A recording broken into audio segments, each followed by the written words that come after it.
record high for the Dow. The Russell 2000 at one point came 1 point away from a record high itself, Tim. Pretty good day. You know what is at a record? No. Bitcoin. Oh, I heard. Yeah, every time I look at CRYP Go on the Bloomberg terminal, I just see a sea of green. Yeah. Bitcoin up another, what, 9%? Yeah. $7,000 higher? Yeah. Around $87,000 per Bitcoin? Does this mean the crypto show will continue?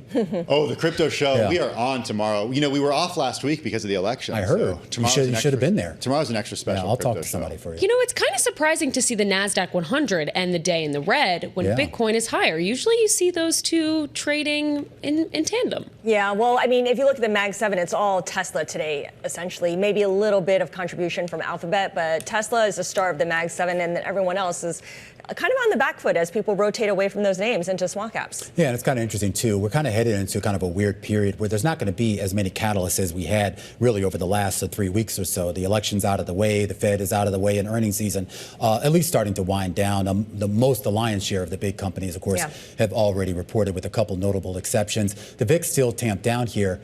And we still got dollar strength here as well. So it's kind of interesting to see how all of this stacks up. And of course, we have to wait for the bond market to reopen Tuesday to see whether that sell-off in treasuries continues here as yields continue to push higher, and what that backdrop is going to mean for equities. We do get the closing bells here on this Monday afternoon, and there is a lot to cheer about here. Modest gains, to be sure. Let's actually start from the right side of your screen there. A NASDAQ composite that had been in the red for a good portion of the day, now punching into the green. It takes a while for these numbers to settle, but it looks like it is going to settle in the green, only up by less than 0.1%, but that's going to be good enough here for another record high. The NASDAQ 100, though, still in the red. The S&P 500 looks like it is going to settle in the green, up about 0.1%, above 6,000, a record high. The Dow Jones Industrial Average up 0.7% at a record high. And the Russell 2000, which at one point on the day did trade about 1 point away from its record high, falling just shy of that, but still a relatively good day, up 1.5%. Record highs across the board.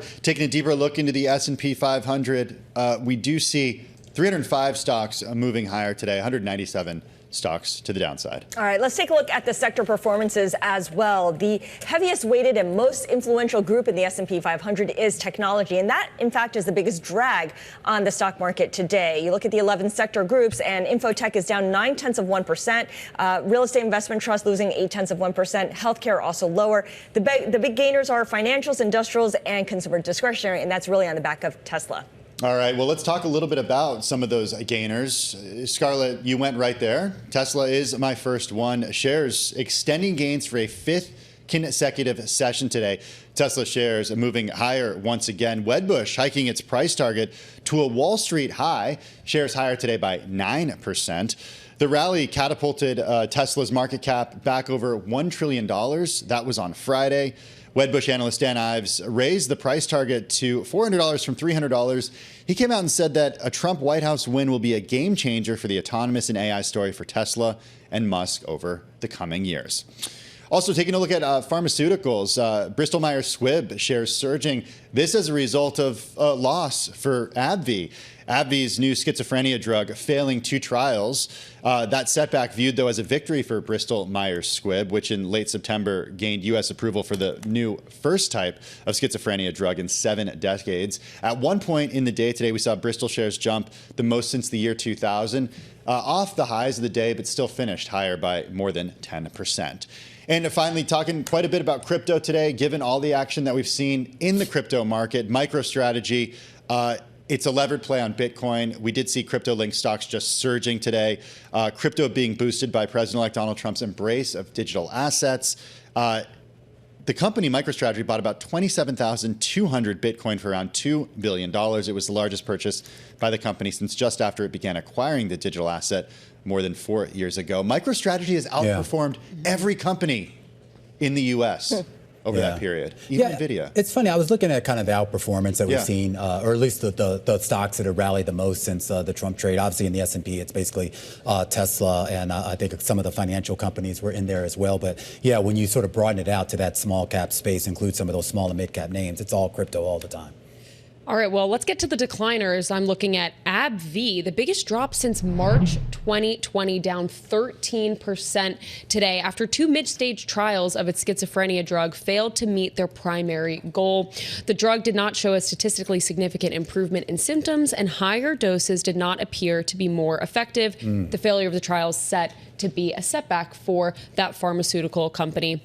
I'm also watching Super Microcomputer because this was one of the worst performers in the S&P 500 on the day, and it's the worst performer in the benchmark index over the last month, down 50%, coming after a number of kind of bad news for this company, a scathing short report from Hindenburg on Super Microcomputer. There was no real fundamental news driving the stock lower today, but I'm just guessing it's kind of all of those headwinds or tailwinds on the company. And they also had some earnings misses last week. And then finally, Monday.com. It was not a Monday for this company, not their Monday. That stock down 14% after the software company reported third quarter results, which Citi said had missed elevated expectations.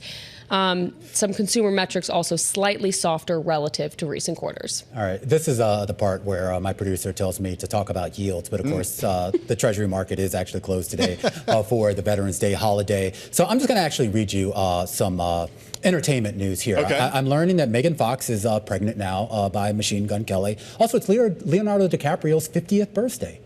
Congratulations to that guy and his yes. Hold on. Congratulations to him and his 25-year-old girlfriend. There you go. And then also here, some other interesting news. Just crossing the wire here, Bobby Flay signing a new multi-year deal at the Food Network. That's courtesy here of Variety. I get all my news. I'll get all my celebrity news from Scarlet because she follows this stuff closely. I did not know it was Leo's birthday, but I'm glad you mentioned, Sure. you know, That's what I'm here social for. life. Anything else you want to talk about?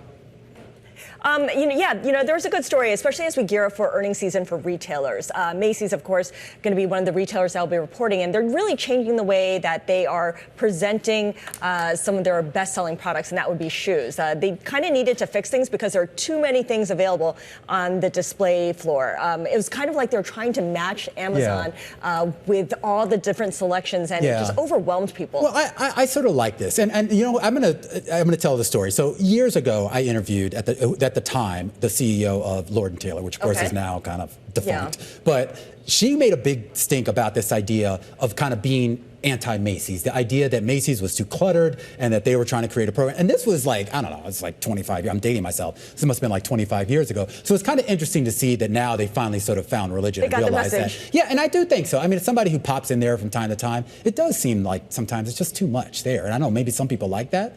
But I feel like the minimalist trend, like that's in now. You go into some of these boutiques on Madison Avenue, they got like, you know, it's like 5 dresses in like a 25,000 square foot space. So what is curated? Yeah, right? I was going to say. Okay. I mean, look, I think that makes sense in an environment where you can go to your Google search bar and type in basically, you know, men's or women's shoes and see tens of thousands of options. So you kind of want some guidance. You kind of want some guidance where you're going. You want help. We'll see if it plays out for them. We'll see if it works for them. I mean, Tony Spring's got a big job in turning around Macy's and kind of figuring out where it goes from here. Emily, do you shop there?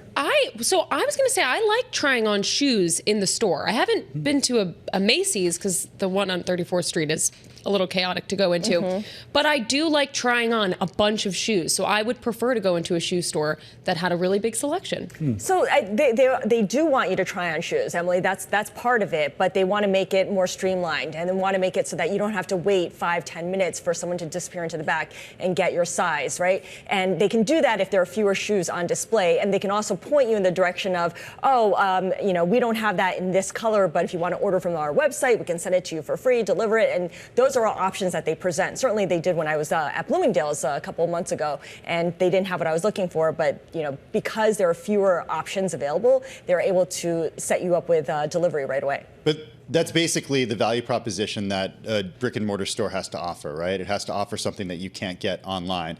And I guess that in this case would be a curation experience where you can talk to somebody whose job it is to actually do this, and they can match you with the right pair of shoes. once again, we'll see if it works. All right, I just want to bring you some earnings here, Tim Stenovec. Live Nation crossing the wire right now. The company reporting revenue in the most recent quarter of about $7.65 billion. That's a slight miss. Street was looking for 7.8. Operating income, though, does look like a beat at roughly about 909. I will round it up, $910 million on an adjusted basis. Street was looking for roughly 857. Shares higher by 7%. Wow, yeah, stock surging in the after hours. We'll see what they say on the call. Reminder that earnings season not quite over at this point. Tim. It never ends. It's never over. Hey, what is over is our cross-platform coverage of the market close on Bloomberg TV, Radio, YouTube, and Bloomberg Originals. We're going to be back with you all tomorrow, same time, same place.